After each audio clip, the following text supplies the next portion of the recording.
Assalamualaikum warahmatullahi wabarakatuh.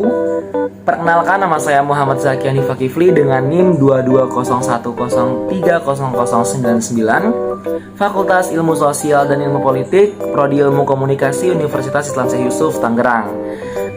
Di sini saya ingin memenuhi tugas untuk meresum buku yang berjudul Pendidikan Agama Islam untuk Perguruan Tinggi Bab 7, di mana tugas ini diberikan oleh Dr. Siti Munawati SPDI MPDI selaku dosen pendidikan agama Islam kami.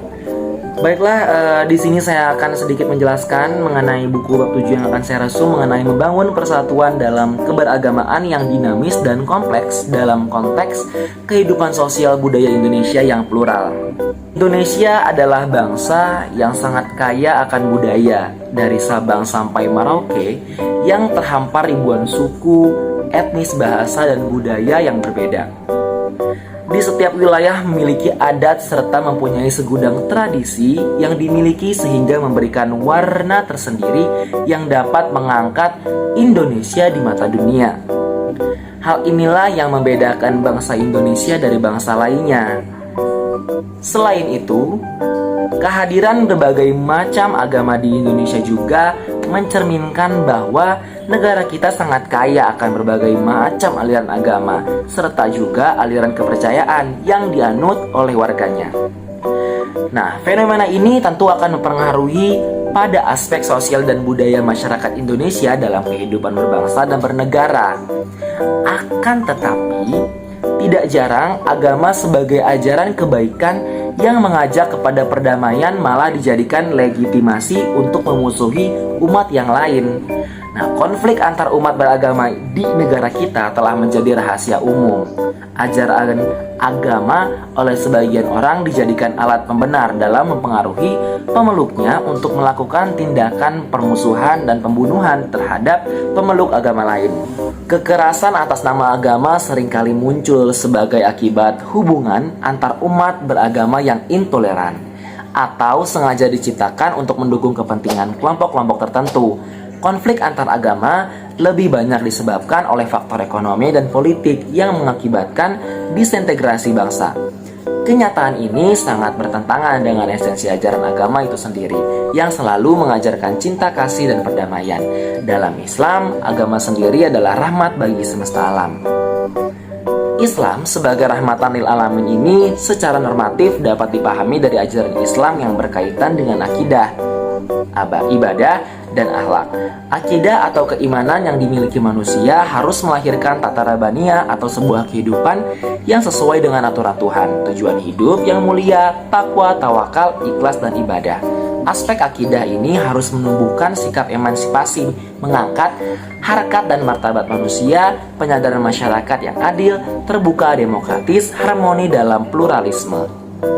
Dengan demikian, sangat jelas Islam menginginkan keselarasan antar sendi-sendi ibadah dengan tata kelola kehidupan sosial masyarakat yang harmonis, humanis dalam bingkai keragaman, keberagamaan dalam kultur sosial dan budaya masyarakat Indonesia yang majemuk. Baiklah, kemudian saya akan membahas mengenai menumbuhkan sikap toleransi. Nah, jadi pengertian toleransi secara luas bisa kita katakan adalah suatu sikap atau perilaku manusia yang tidak menyimpang dari sebuah aturan, di mana seseorang menghargai atau menghormati setiap tindakan yang orang lain lakukan. Dalam Kamus Bahasa Indonesia, kata toleransi merupakan kata benda atau nomina. Toleransi mempunyai beberapa pengertian, yaitu salah satunya adalah sifat atau sikap toleran. Dan kemudian dalam Kamus Kontemporer Arab Indonesia, kata toleransi berasal dari kata samaha yang berarti memberikan, memberi izin, dan membolehkan.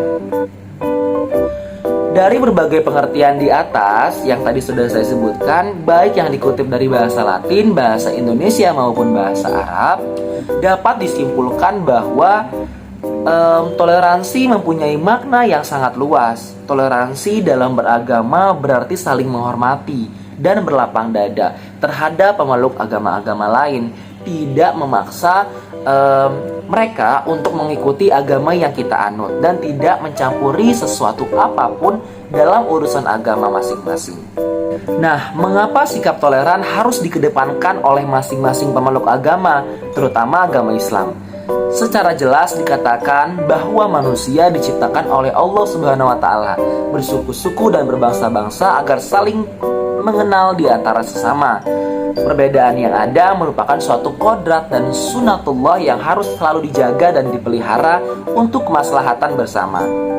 Perbedaan yang ada bukan berarti untuk melahirkan dan menebarkan kebencian dan permusuhan yang notabene-nya berbeda dalam keyakinan dan simbol-simbol keagamaan yang dianut atau dipercayai.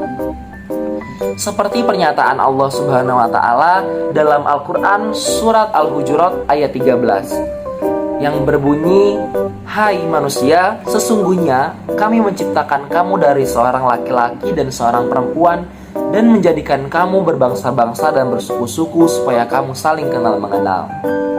Sesungguhnya orang yang paling mulia di antara kamu di sisi Allah ialah orang yang paling takwa di antara kamu. Sesungguhnya Allah Maha Mengetahui lagi Maha Mengenal." Nah, dalam risalah kenabian, suatu ketika Rasulullah SAW menerima kunjungan sejumlah pembesar delegasi dari Kristen Najran bertamu ke Masjid Nabawi. Ketika sampai saatnya untuk beribadah, maka Rasulullah SAW memberi kesempatan kepada mereka beribadah, bahkan dengan senang hati Nabi SAW mengizinkan delegasi tersebut untuk beribadah di Masjid Nabawi. Hal inilah tanda bahwa syariat Islam tidak menghalangi umat agama lain melakukan ibadahnya. Kalau perlu dalam keadaan darurat pun mereka diberi izin untuk beribadah di dalam masjid.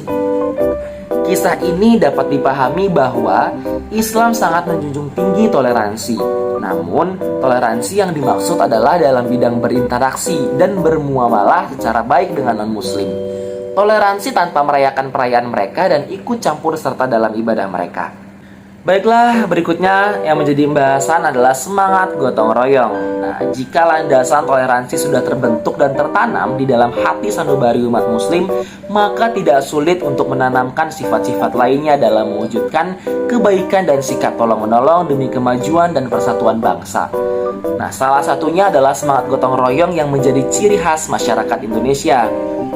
Gotong royong sebagai solidaritas sosial mengandung dua pengertian, yaitu gotong royong dalam bentuk tolong-menolong dan gotong royong dalam bentuk kerja bakti. Keduanya bertujuan sama-sama saling meringankan beban namun berbeda dalam hal kepentingan. Tolong-menolong dilakukan untuk kepentingan perorangan pada saat memerlukan bantuan dalam menyelesaikan pekerjaannya sehingga orang tersebut dapat mendapatkan keuntungan dengan adanya bantuan tersebut. Sementara kerja bakti dilakukan untuk kepentingan bersama sehingga keuntungannya pun dirasakan bersama baik bagi warga yang bersangkutan maupun orang lain yang tidak ikut serta dalam kegiatan tersebut. Baik tolong-menolong maupun kerja bakti, keduanya termasuk dalam prinsip Islam dalam perwujudan solidaritas sosial. Gotong royong, tolong-menolong, kerjasama yang telah menjadi warisan pemersatu bangsa. Sejak dulu, semangat gotong royong menjadi kekuatan yang penting dalam proses kemerdekaan bangsa Indonesia. Gotong royong adalah budaya bangsa. Kemerdekaan yang didapatkan adalah hasil ikhtiar serta doa bersama seluruh elemen bangsa. Sehingga sebagai seorang muslim, alangkah baiknya kita memulai berbuat baik dan maksimalkan untuk kelangsungan hidup beragama, berbangsa, dan bernegara. Dan yang menjadi pembahasan terakhir yaitu menumbuhkan rasa nasionalisme. Nah, nasionalisme merupakan kesadaran keanggotaan warga negara dalam suatu bangsa yang secara potensial atau aktual bersama-sama berusaha mempertahankan, mengabdikan identitas, integritas, kemakmuran, dan kekuatan sebuah bangsa atau dibahasakan dengan semangat kebangsaan. Baiklah, itu tadi hasil resume saya dari buku Pendidikan Agama Islam untuk Perguruan Tinggi bab 7. Semoga bermanfaat. Bila ada salah kata atau kekurangan, mohon maaf. Wabillahi taufiq wal hidayah. Wassalamualaikum warahmatullahi wabarakatuh.